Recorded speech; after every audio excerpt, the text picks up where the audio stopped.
Ahora hablamos de la situación de los autónomos como colectivo, porque está cayendo una, en fin, tremenda. Pero hablemos de lo inmediato, el teletrabajo mañana. ¿Qué necesidades en general tiene la pequeña y mediana empresa? Porque la grande más o menos se lo puede permitir.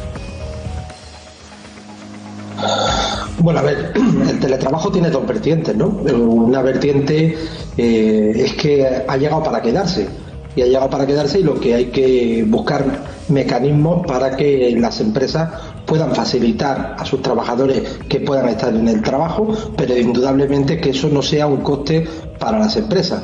Pero no es menos cierto que el teletrabajo, desde luego, ha tenido también un impacto negativo, hay que decirlo, en el consumo, en la hostelería y en otros sectores como el comercio. Hemos visto como muchas ciudades pues se han vaciado y, bueno, pues tanto comercio como hostelería están sufriendo todo lo que es el trabajo a distancia que se está llevando en estos momentos desde el ámbito tanto público como privado. Nosotros lo único que tenemos y que hemos dicho, ¿no?, en esta negociación es que el teletrabajo, desde luego, es algo que, bueno, no puede suponer en ningún caso un coste añadido para las empresas, y esperemos que se regule bien, ¿no? Nos ha llamado mucho la atención que el gobierno quiera alejar al empleo público del teletrabajo, y esperemos que lo que no quiere para los empleados públicos o para el sector público, pues no lo quiera para el sector privado, y en este caso para las empresas y para los autónomos. Pero hay muchos trabajadores que se lo quieren. Sí, no, pues si el teletrabajo es cierto que tiene que estar, y vuelvo a insistir que ha venido para quedarse. Lo que ocurre es que la regulación que el gobierno está preparando quiere, por un lado, dejar fuera al sector público. Desde luego, lo que a las empresas no le puede suponer en ningún caso es un coste añadido lo que es el teletrabajo. Lorenzo, el teletrabajo mañana, pero los ERTE van a ser el viernes. Hay mucha gente todavía en ERTE, sobre todo en el sector de la hostelería, del turismo que hablabas tú, y va a tener que aguantar mucho el tirón. Hay empresas, hay autónomos con pymes que todavía no han abierto. Bueno, pues es cierto, no solamente autónomos que no han abierto, sino que hemos visto y estamos viendo cómo hoteles están adelantando el cierre de la temporada. Hemos visto como 40.000 actividades del ocio nocturno pues también han tenido que cerrar. Estaríamos hablando que en la actualidad hay en torno a unos 800.000 trabajadores que están ahora mismo en ERTE. Yo creo que van a subir.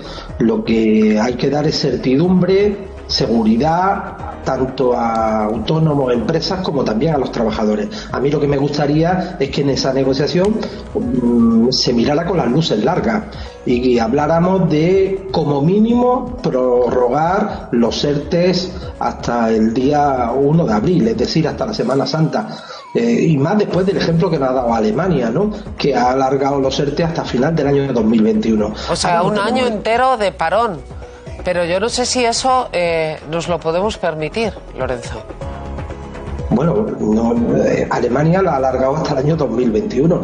El problema no es que o podamos o no podamos permitir, pero hay zonas turísticas, hay comercios que se van a pagar desde ya y no van a volver a reaperturar hasta el mes de abril. Pero son las actividades que llamamos estacionales, y bueno, y todos sabemos lo que ocurre en Ibiza, lo que ocurre en las zonas turísticas durante los próximos meses, ¿no? Hay que darle una salida, porque otro año se ha utilizado el colchón económico de las ventas en verano para luego la reapertura que se ha tenido y para aguantar el invierno. El problema es que este año no ha habido colchón. Claro. Es que la situación que estamos viviendo en estos momentos, Ana, es muy delicada. Hay 280.000 autónomos que todavía no han reaperturado desde el confinamiento.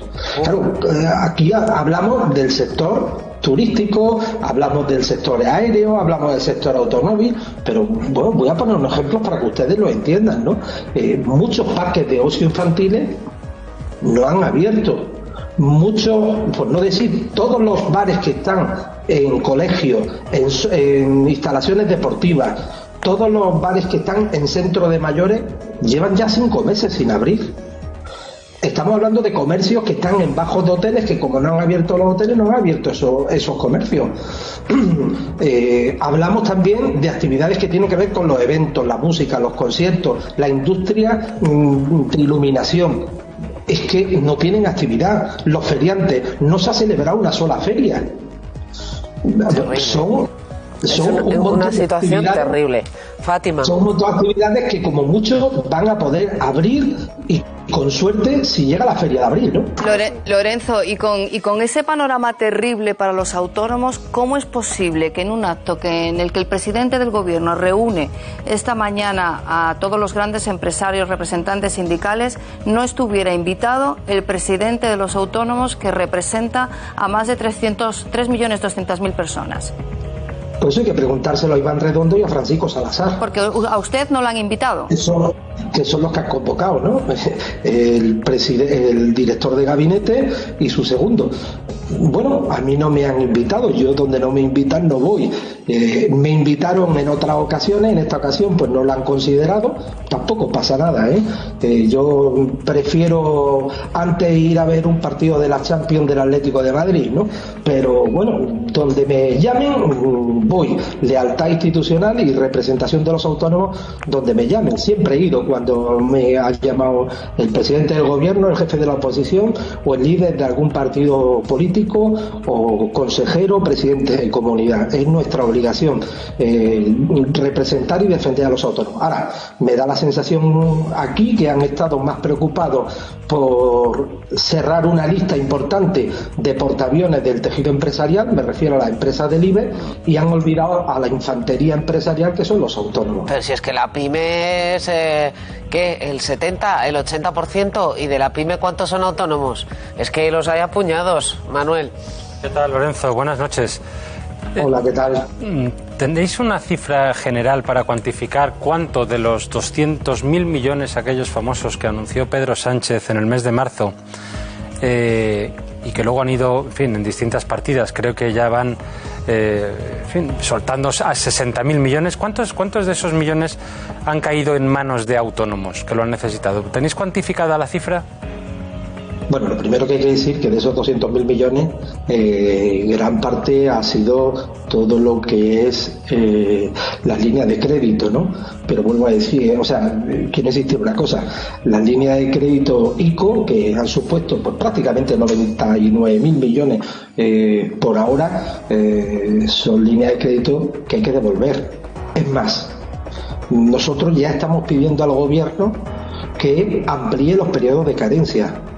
Porque si hay que empezar a devolver en primavera, abril o mayo, los créditos que se han pedido este año, yo puedo decir ya que muchas empresas y muchos autónomos van a entrar en mora, porque no van a tener capacidad para devolverlo. Por tanto, la primera medida que tiene que tomar el gobierno es ampliar esos periodos de carencia si no quiere disparar la mora bancaria. Y luego el resto de medidas, por ejemplo, la ayuda extraordinaria por cese de actividad que funcionó, que ayudó pues prácticamente a 1,5 millones de autónomos, ha significado en torno a 6.000 millones de euros. Esa ha sido la ayuda más importante que ha ido a los autónomos, porque el resto ha sido moratoria, aplazamiento. Se ha dado un poco de oxígeno en un momento, ahora en octubre hay que empezar a devolver la moratoria de cotización a la Seguridad Social, que vamos a ver cómo se devuelve, ¿no?